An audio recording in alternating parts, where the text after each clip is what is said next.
right, you guys ready for the pledge? Please stand.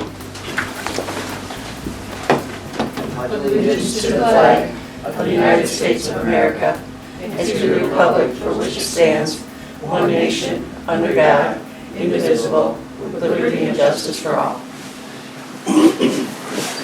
All right. I'd like to call to order the regular meeting for the Romeo Downtown Development Authority for Monday, February 3rd, 2020 at 7 p.m. Lisa, can we get a roll? Sure. Seidel. Yes. Here. Humphreys. Here. Kuznanski. Here. Thank you. Brandt. Here. Parker is absent. Melzon. Here. Stevens. Here. Tar. Here. Hayes. Here. You have a quorum. Thank you. Next up on our agenda, we have public forum. Just here to watch. Come on up. I don't think I need to stand on the podium. Am I the whole public forum? That's you. You're in public forum. Okay, well, I'm just here on behalf of Starkweather to say thank you for all you did to help us with the mural. Lisa in particular, we couldn't have gotten it done without her, but also the financial contribution that you guys made de-risked the whole thing for us and got us through it all. Also want to acknowledge and give some props to Zach, who, truth be told, he's the guy that came up with the idea of putting the bulldog, which has proved to be far and away the most popular part of the whole mural. Good. So you hit the nail on the head and everybody loves it. Where we're at right now is everything is done with the exception of we have a bronze plaque about this big that recognizes all the key players, and we're going to wait until springtime to put that up there. So we've got to drill some holes and stuff. Great. It's just not going to be fun to do. Though it's been a pretty mild winter, of course, but we're going to wait till springtime on that. The way it all played out, we've got a little bit of a leftover chunk of money from everything that we did, to the tune of roughly about $2,000. That's all gone into our maintenance fund. Great. And we've been talking to the artists. We talked to the Salcedo Brothers painters, and on about a 2-year or 3-year cycle, we're going to put on 2 coats of a clear sealer, which we've already done once. Okay. We did that right after we finished painting. But about every 2 or 3 years we'll do that again, and that's about $700 a pop to do that. Okay. So we've already got a good head start on that with the roughly $2,000 we got left over, and you know, I think we're in a good position should we have to do any masonry repairs or if there's any vandalism or anything like that that ever needs to be done, taken care of. So that's where we're at. It's a great place. Everybody, you know, we didn't get one negative comment at all about any of it the whole time we were doing it and since. I think it's kind of cool that the 2 artists that did it all were Nicole McDonald, who's the primary artist, and then Stephanie Suket-Felzak, who lives in town here but works for the DIA. And we've already had Nicole come and be guest speaker at a Romeo Guild of Art meeting, and very well received, and we're trying to work out the details to have them both do an art show at Starkweather in the spring. Great. Don't have details there, but once we get that worked out, we'll make sure everybody is aware. Yeah, keep us in the loop on that. Yeah, and it should be an interesting show because they're going to do everything from some ceramics to Nicole has done a series of portraits that she put in abandoned buildings in downtown Detroit, and they are 6 by 8 foot Wow. portraits of significant Detroit people through history. There's going to be 2 or 3 of those there, and a bunch of other stuff that should be pretty neat. So Great. We'll get the word out for that one before it happens. But most importantly, I just wanted to say thanks to the DDA. Thank you. What's the We life say thank you to expectancy you. of that? What is the life expectancy of that up there? As long as we keep putting on coats of preservative every few Yeah. years, it'll last indefinitely. Okay. Yeah, and anything in the future too, maintenance-wise or anything that comes up, you know, I think the board is supportive of the project, obviously, so we want to see it last as long as possible too. So, Cool. anything that we can do to help in the future, just let us know. Thank you, thank you. Thanks, Thank you. David. Alright. Next up, we have approval of the agenda. Can we get a motion to approve the agenda as it stands? So moved. Motion by President Malzahn, do I have a second? Second by Seidel, all in favor? Aye. Motion carried. Next up, in our packet, we have the approval of the minutes from the December 2nd, 2019 meeting, as well as the informational meeting minutes. This goes all the way back to December since we didn't have a January meeting, so we just need approval on those two. I'll Make a motion to make a approve. motion to accept the minutes. I have a motion by Humphries, second by Stevens. All in favor? Aye. Motion carries. We have an approval of the regular meeting minutes and the informational meeting minutes. Carol, you're up with the treasurer's report. Okay. It's actually a 2-month report, covers from our last meeting to our current meeting. During that time period, we actually received several checks, which was very nice. We got a check from Bruce Township for their summer collection of $9,044.68. We got checks from the village, and they broke down to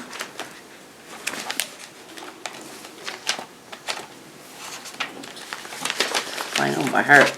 It's $11,500 for the consent judgment. There was, where'd it go? We got our money for our millage, and we also got money for the TIF money for this, Something else. that they collected for this time period, which was $91,000. Sorry. Oh, yeah, Much more. duh. Sorry about that. Sorry about that. The millage was, $16,313.60. The Romeo TIF was $91,417.72.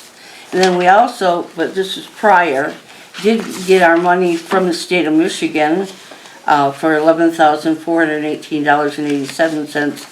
And I believe Bruce Township is paid up now, because they gave us winter and summer both to a tune of $22,077.39, which is just slightly more than our budgeted amount that we thought we were gonna get.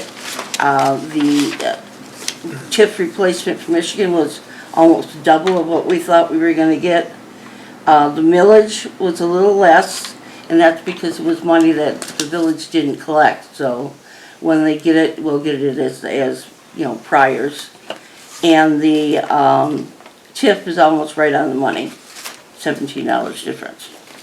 So for payment this time, I paid the last payment. I paid $500 to Cold Frame, and that was for light replacements and various things they did during Christmas, wiring and stuff like that. I paid $500 for one of our insurance policies with Michigan Farm Bureau. I paid a bill with AT&T for $146. That was our renewal once we went off our plan. I called them and we have a new rate, but I'll tell you about that in a minute. We did write our check to Starkweather Art for their mural, The Spirit of Romeo, for $5,000. We wrote the final check to Cold Cream Farm for the 10% on the lighting installation. We wrote a check to First National of Omaha, that's our credit card company, and the $23.73 was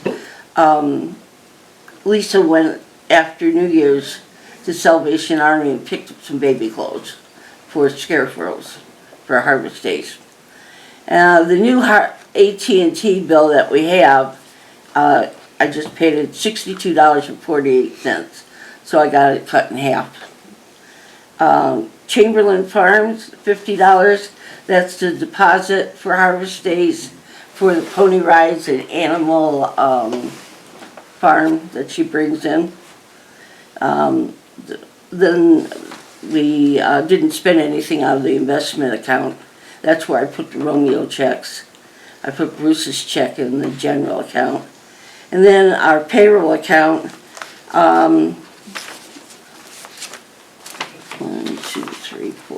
5 checks we paid to Lisa in the payroll account.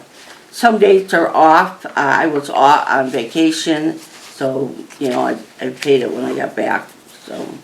Yeah, those kind of go back a ways, right? Huh? They go back a ways, right? No, it's just from December Well, I through mean, today. 2 months ago, yeah. Yeah. What's the $500 sponsor that we got money Oh, from? we got that from Hungry House. That was for harvest dates.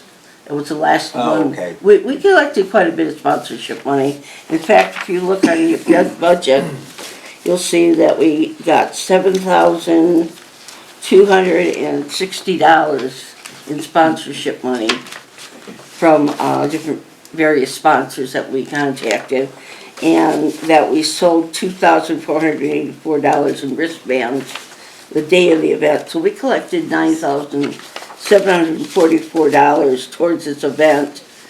The event cost us $15,000. So we netted out at 5,000, which is right on budget. So anyway, for this time period, I'm asking for approval of $9,237.14. I'll make that motion to pay the bills as submitted. Have a motion by President Malzahn. Do we have a Support. second? Second by Poznanski. Lisa, can you do a roll? Yes. Melzan? Yes. Kuznanski? Yes. Humphries? Yes? Brandt? Yes. Stevens? Yes. Tar? Yes. Hayes? Yes. Seidel? Yes. Motion carries. Thank you. Is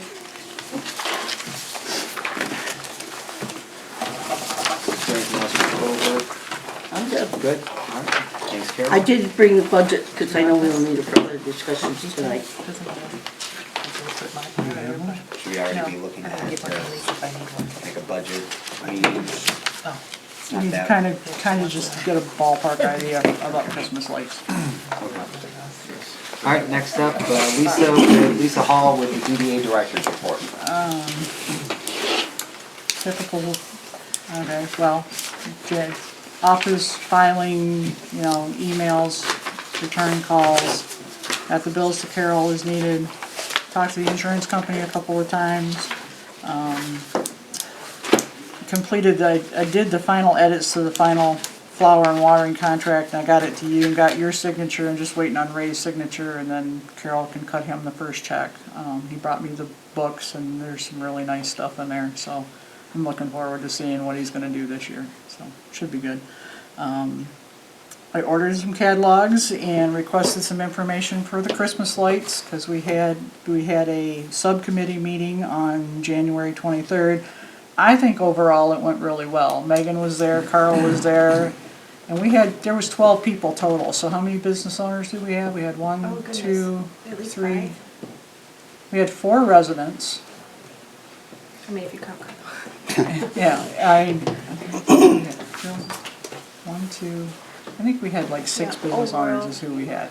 So, and I think it went well. There's a lot of different thoughts. Megan and Carl and I kind of narrowed it down to where, we thought it should go. But there's still a lot of discussion to be had. We don't want Rochester. We like the idea of outlining the buildings. I did call and get some pricing for that, and the lights can be pretty pricey. Sure. So we talked about ways to fundraise. Yeah, the biggest thing was telling the subcommittee that, we're really not here to pick what to do, we're more so picking how is everyone gonna help us raise the money Right, to do it. Yeah, Right. what's feasible and Yes. right. what's realistic and what's yep, not. Right, and that's pretty much what it was. So you know, we've got to figure out what we could do to raise the money. I think there was some good ideas that came out of it. I think it turned out pretty good. Does the cost drop a bit over time, like year after the original initial setup and such, or? do you Well, know? no, because then you have, after you go so many years, you have to start replacing light bulbs, so Yeah. you have to always be ahead of the game Yeah, So there. we would be taking ownership of the lights, it Plus wouldn't be the- something where they, That's the question. the- Would we be taking ownership of the lights, and how are we gonna get them installed? Or, you know, are people gonna contribute? How are we gonna get this done? So those are some of the questions. We've gotta go out and talk to not just business owners, but the building owners, and find out, you know, where are you at? Would you even allow us to put these on your building? You know, is that something you would be willing to let us do? So, And to that part of it was, do we want to leave them up all year so we can turn them on for other events? right, To The attract outline would just It'd be subtle. white, it will just be the white lights on the buildings. right, So they could technically be there. Right. Do we want that? right.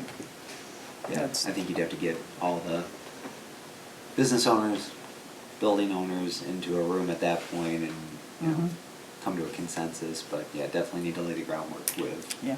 I would be Cost. curious what the cost differential is to get the new LED light bulbs that actually let you pick what color they are. Where like I you mean, program Oh, to them. change them? Right. I mean, You it would be wanted it. great if we could, you know, put them orange or purple for Halloween and have it be the same Right. strand of lights, right? Yeah. And Red then and white for Christmas. homecoming. Well, You like, know, red for, right, homecoming or Valentine's Day, just a thought, I know. I agree. well, like they gave me a price, so I called and got prices. So you can buy a 500-foot coil of the wire with the sockets, 12 inches apart. They're C9 bulbs, so they're the bigger, kind of older fashioned looking bulbs. That coil is $276. Each bulb is $1.60 a piece for the white one, so it winds up being about $1,100 for 500 feet of light. You can use that with just one Is that plug, one plug? but you can also cut that, like Carl and I were talking about it. He could do his building, and then you could take it across the next building, because you would be able to cut it, so you wouldn't have to double anything up. So you can buy light bulbs. You can buy just the bulb and change the bulbs out as you want to. I think, But- yeah, How many yeah, people will that take? Yeah. Yeah, exactly, No, I exactly. signed up for that one. No, but I'm signing up for that again. The color changing bulbs, just from the ones I saw at my store, I mean, they're like quadruple in price from the Yeah. regular ones. Yeah, they I are. mean, I guess it just depends on what we can If do. you're gonna leave them up all year, it just may be something to consider, Yeah. but yeah, it's a huge investment. Yeah, it is a big investment. You don't have to pay to take them down, and then you're saving that. Right. One of the other things that a couple of the business owners brought up, and we've talked about it before, is they'd like to see the Edison-style lights in the alleyways. Sure. And I got pricing on those too, and that wire is $2 a foot, and then the bulbs are $4.15 a piece. So that's something we've got to talk to, you know, that's another thing, you've got to talk to the building owner and see, what would you allow us to put in the building? Yeah. Where would you allow us to put it? And those would be really nice to leave up all year. Those Those are would great be in the nice. summer, yeah. Yeah, those are great in the Just summer. strung through the alleys, I think that's a great idea. Yeah, those are really nice. So I started doing drafts of letters for donations or sponsorships for Christmas lights. Gotta talk to a couple of people and see what I can come up with. I spoke with Grace about partnering for garage sale weekend to add the sidewalk sales downtown. And we also talked about asking some of the churches to do rummage sales or bake sales, just to, you know, people are already in town shopping for garage sales, we should just add the sidewalk sales too at the same time.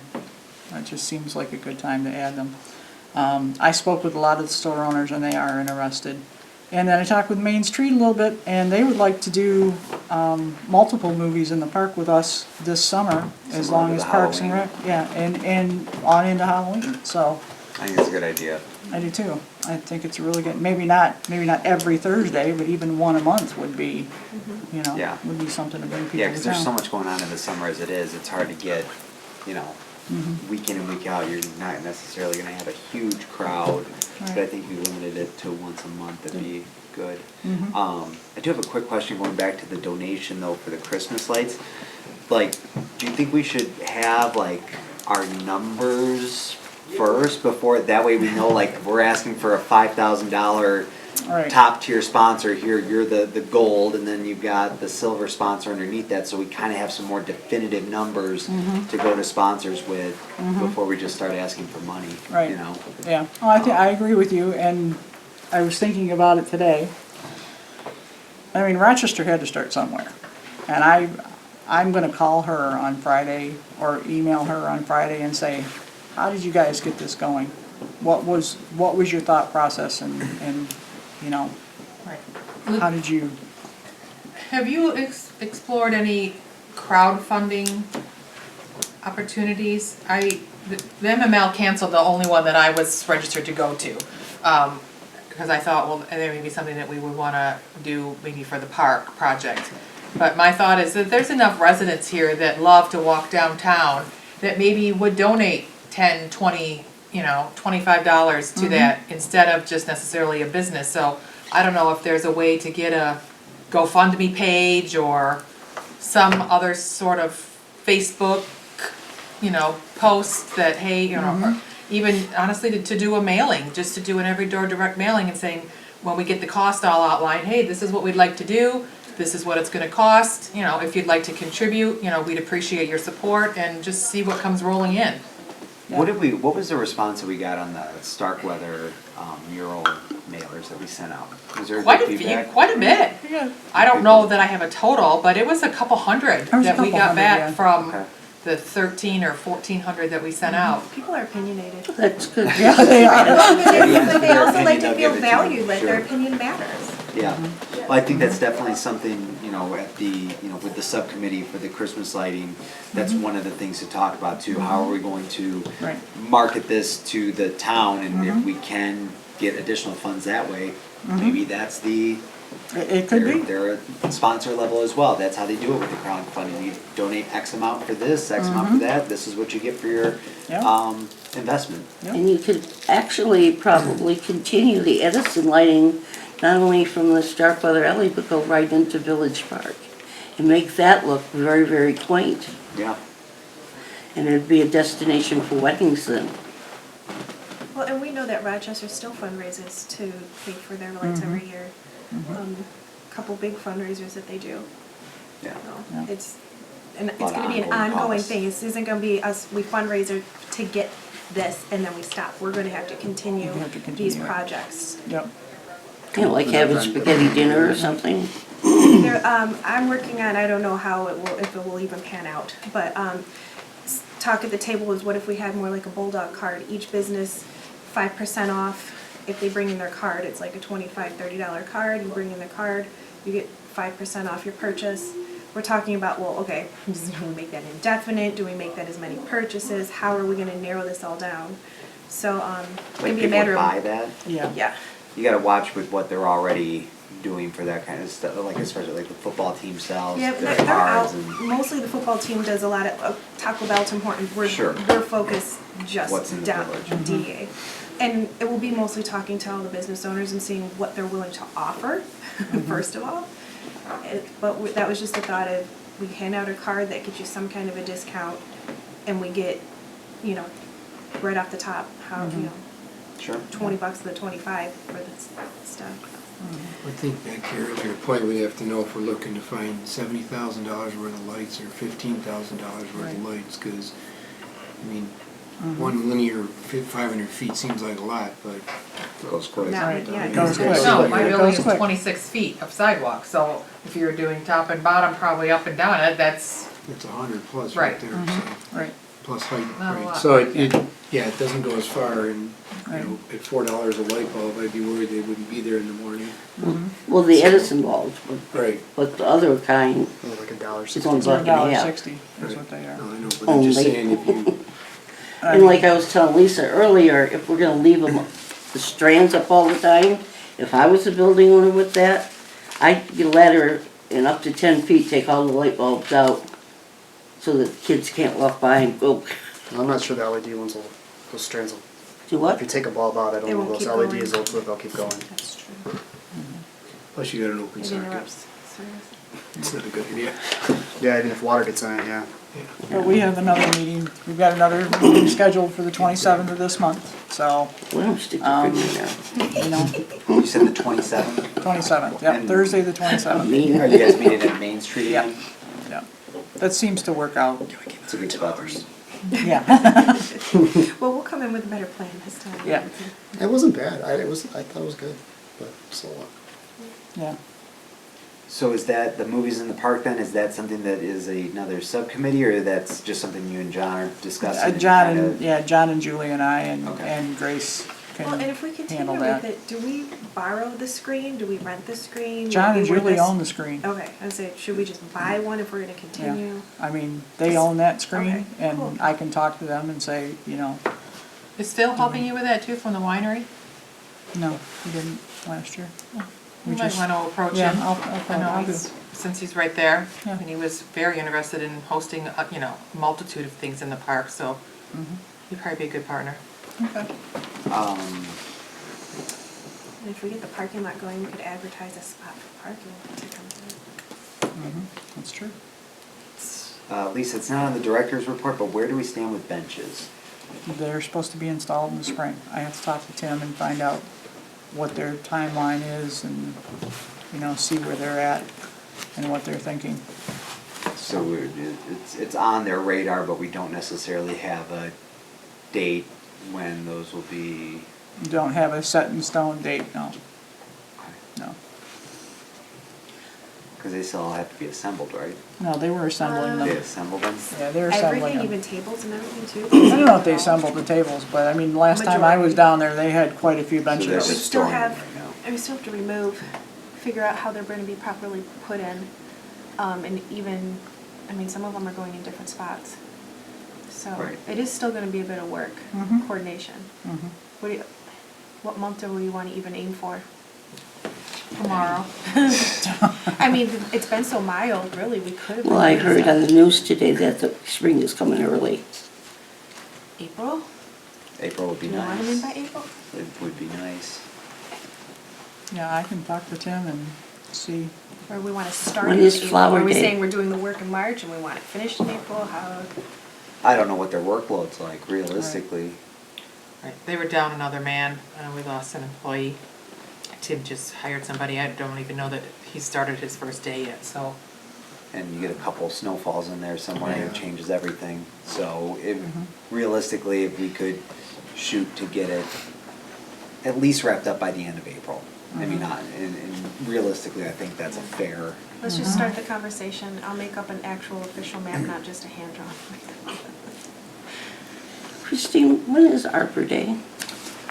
April 17th or 18th, it's mid-April. Okay, because we talked about doing Kids Tree at the same time, an Arbor Day type thing.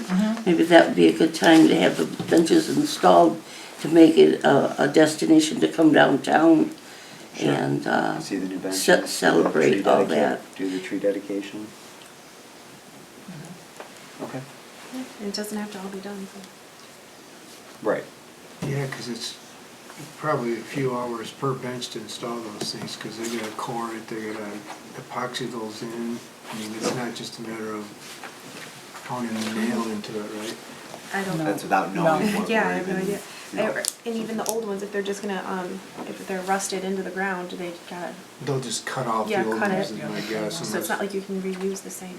No, Still to no, go. they have to be epoxied in, otherwise you've got the risk of them tipping over, so it's pretty, it's not a fast Yeah, process. no, it's gonna take a while. There's, Yeah. I don't remember. I don't remember right off the top of my head how many there is. 36, Yeah, I But we think. can work on zone one for the flower day and zone two, or Right. separate it out, so we're not, get all the Main Street ones first, and then Yep. It's Friday, April 24th. I just Googled it.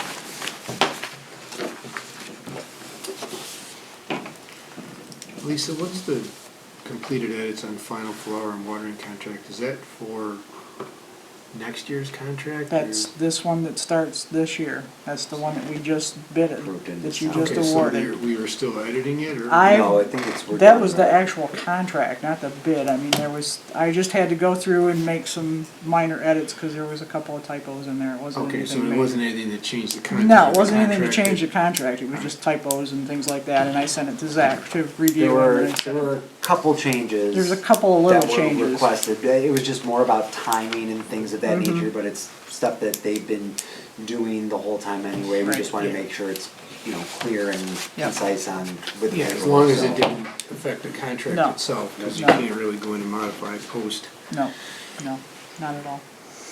Alright, so yeah, that's signed and taken care of. Good, Yeah, we're all good. thank you, Lisa. No funding requests for this month. Next, we're moving on to the Christmas lighting subcommittee report under committee reports on the agenda, but that's, you That's covered the majority of it. Is pretty there much. anything you guys wanna mention aside from what we discussed already in the report?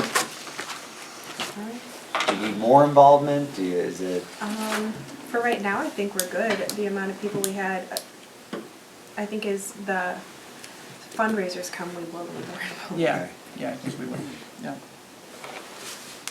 alright, so that takes care of that. Nothing under unfinished business. Under new business, we've got sidewalk sales. So I talked with Grace and we kinda went over this too. I talked with Grace, you and I have talked about it before, people are coming to town already. You might as well utilize, they're already here. The garage, the village garage For the- sales. They're are already doing it here at the for the same village time. garage sale, so we might as well do the sidewalk sales at the same time. All of the business owners that I've talked to are on board. They seem to be excited about it. Grace said, find out who wants to participate, we'll put it on the map. We'll do that. Ask the churches to do rummage sales and bake sales. So I'm gonna talk to them, and she says she starts advertising like the end of March is when she does. And what's the date this year? It is the, It's like the first Saturday in June, it's like usually it's 10. it's Thursday, Fridays, it's the second, hang on one second. It's gonna be the 11th, 12th, 13th, and 14th of June. That's a Thursday through Sunday. All right, Is the Romeo one sponsored on Thursday also, or is that just Friday? the Romeo, the The- garage sale, the It's garage all- sale runs Thursday through Sunday. Always yeah, it has for a long time. Thursday's the best day. Yeah, Thursday. Yeah, I mean, I think that's all, it's been something that's been talked about for years now to just coordinate that so they're on the same day. You've already got people here and the sidewalk sales have kind of been defunct in town for the last Yeah. few years now, so I think it's a good time to bring it back and. I would encourage more business owners if there's all those people.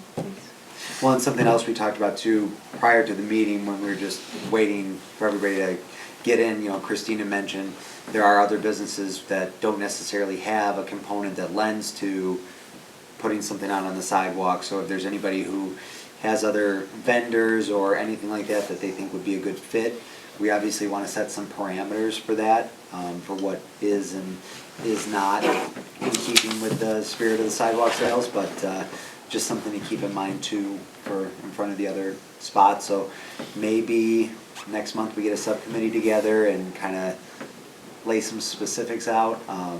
I know in the past, I think people who were outside vendors, they were charged a fee. Carol, when the MRP was doing it, did you guys charge a fee for outside vendors? Carol, did you guys charge a fee for outside vendors when you guys were doing the? We did sidewalk sales, yes. Okay, like $50.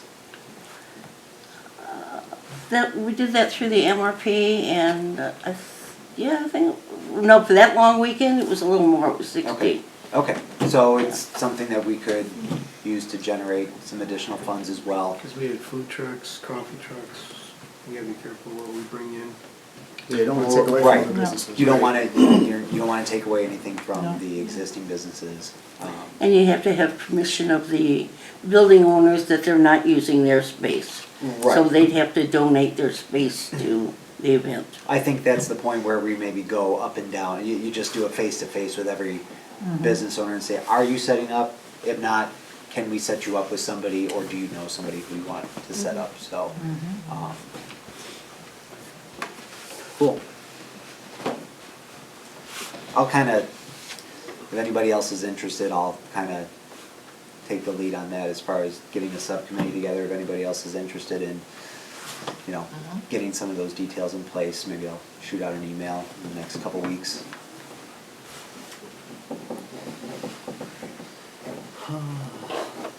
Is that it on the sidewalk sales? Yep, that's about it. All right, easy enough. Next up, board member comments. Megan? Right? Just a couple, as a new guy, and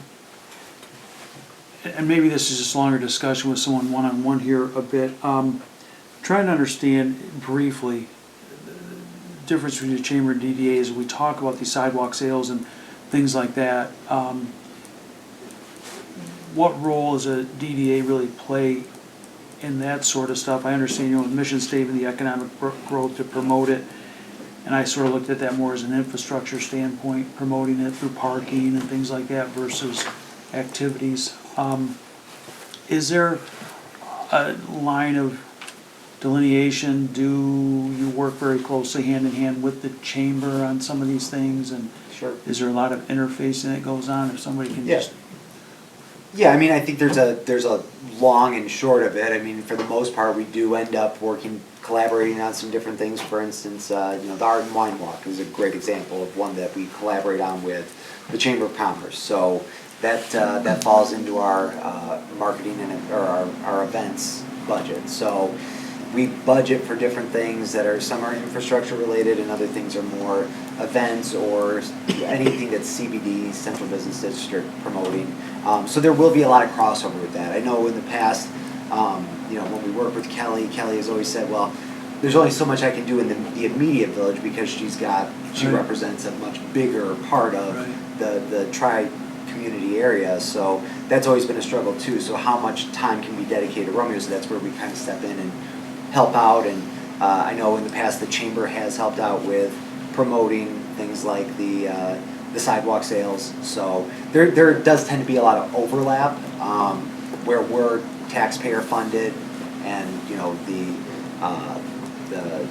chamber is funded by their membership dues and everything else like that. So there does tend to be some overlap, but we're working on some things that are infrastructure related, like doing the different quadrants and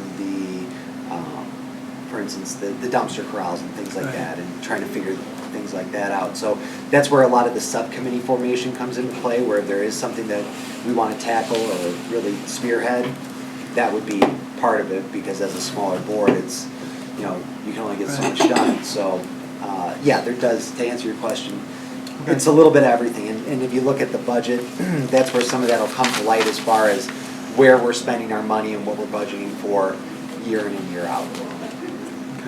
Let me follow up just real quick on the hardware facade.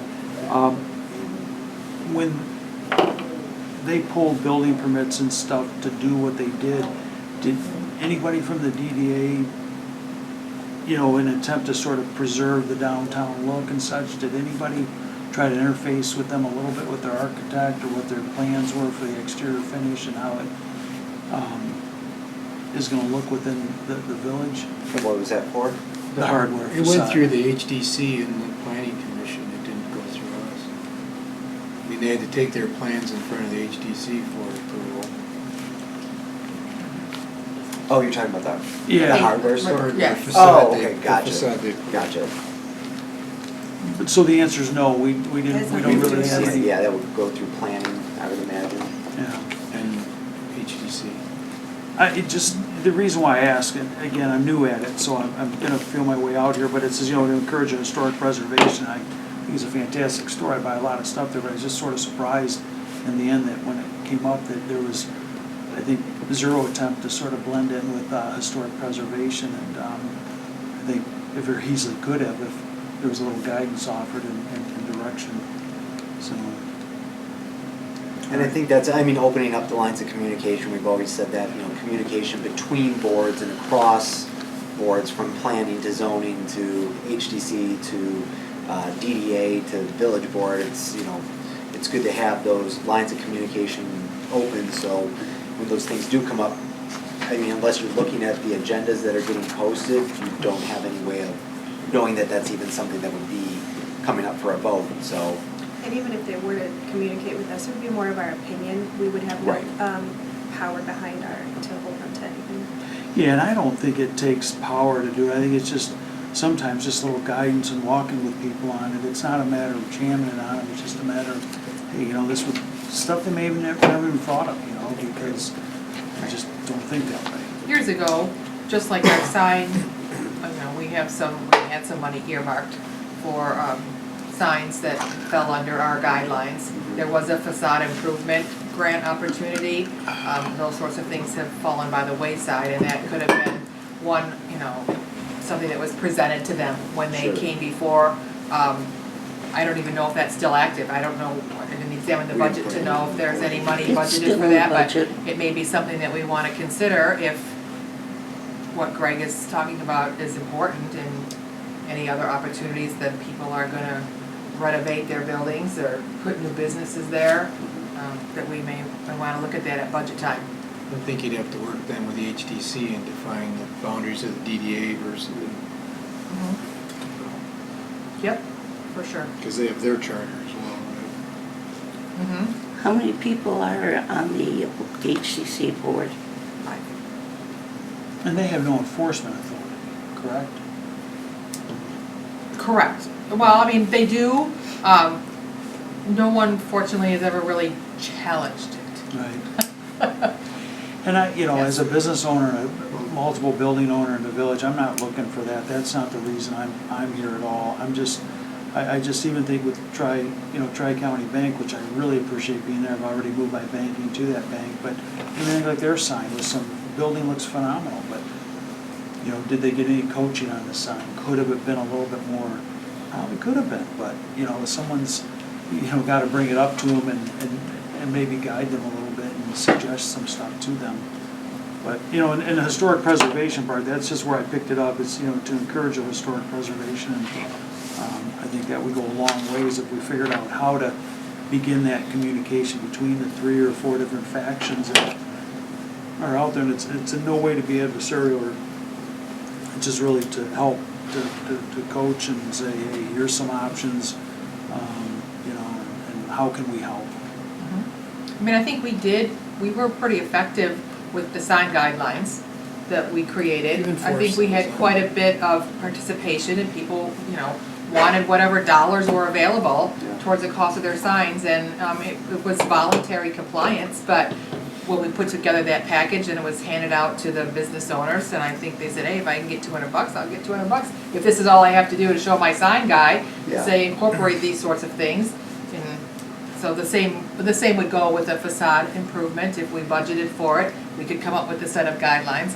You can't enforce aesthetics, but you can certainly offer, you know, some criteria of what you would like to see. Yeah, because we didn't necessarily approve everything either, you know, I mean, Exactly. there were applications that were submitted, and, you That know, we didn't meet those determined that guidelines. they didn't fit into that in keeping with the look we were going for, and they weren't approved, so, I mean, it definitely, the problem is a lot of that was happening retroactively. The signs were already installed, whereas they were supposed to be They don't, coming they to us can't for wait on our approval timeline, first. they have a business to open. Well, and Right. then the key is that there was funding attached to that. If they wanted the funding, they had to follow our rules. If they didn't want the funding, the Right. lights are off, right? Right. So Correct.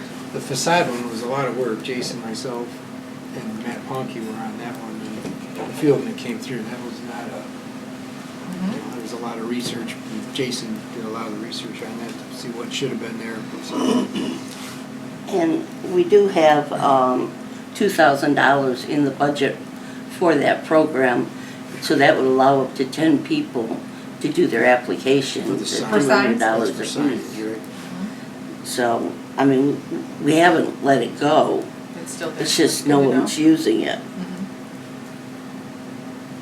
And I think not well that advertised a anymore perfect either. example Right. of staying within the guidelines would be the sign that Main Street put on Main Street, put on their awning. It's very, very old-fashioned looking, which is what we want to do.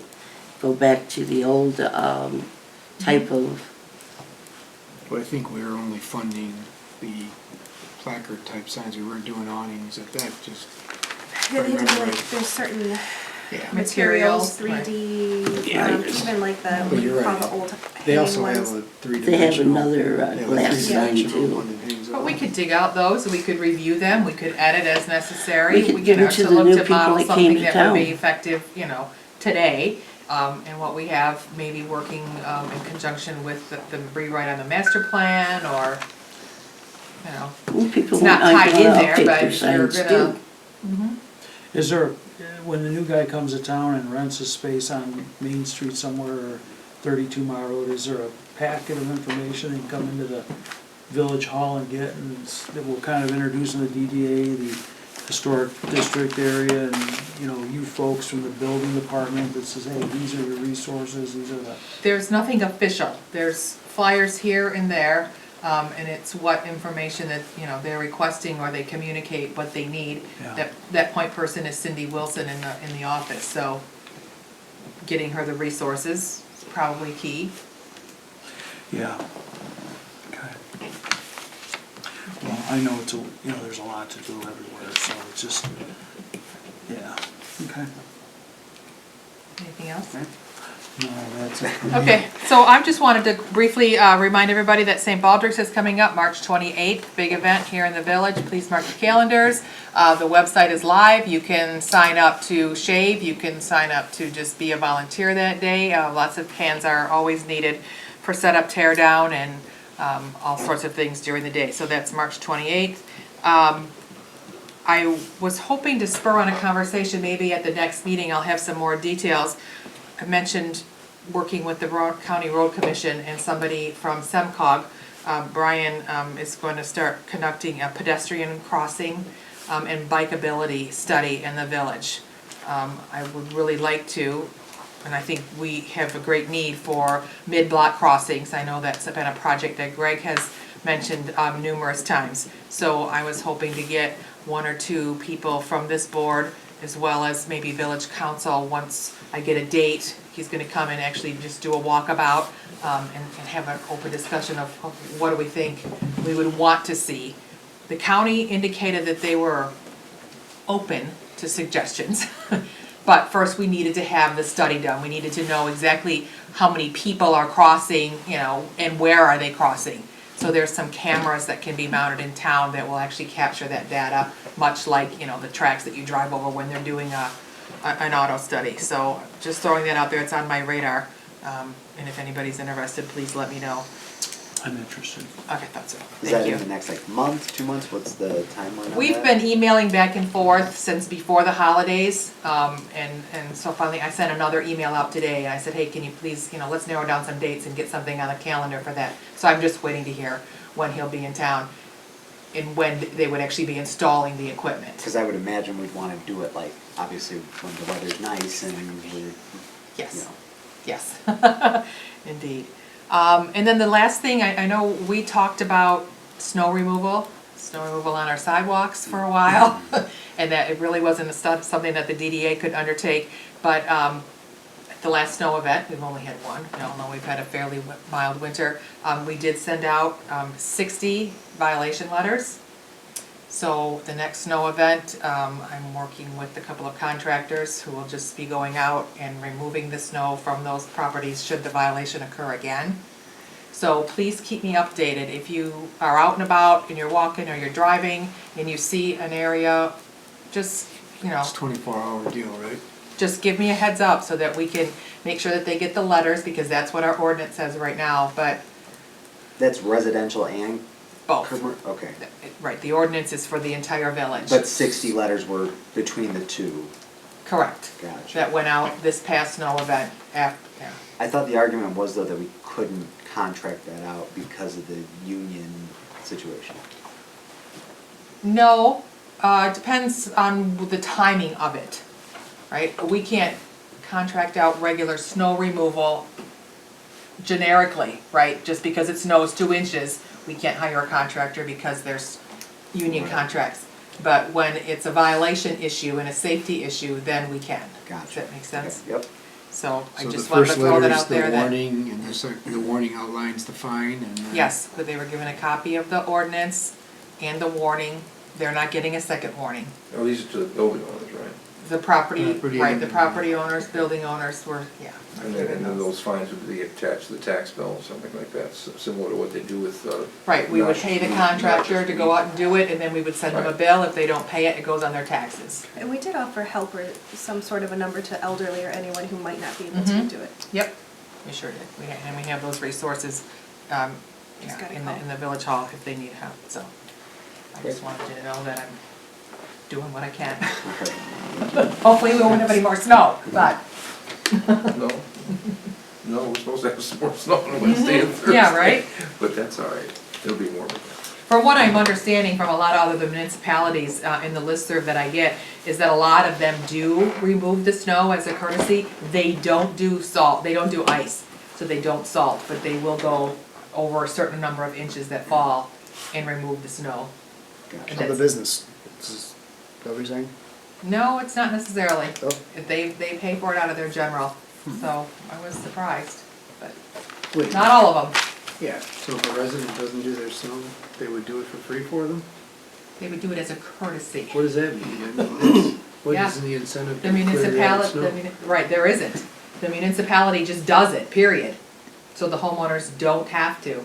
So it's, okay, like our leaf removal, Yeah. okay. If it's less than whatever, so if it's 4 inches, say, there were different thresholds for all the, the ones that reported in. But it was a significant snow amount. If it's less than that, then the homeowners would have to do it. But for those large batches like just fell, when it was all wet and heavy, I'm sure there was a lot of people who couldn't physically move that snow. So, And it's just the sidewalk. yeah. Tom, anything? I'll sit through, thank you.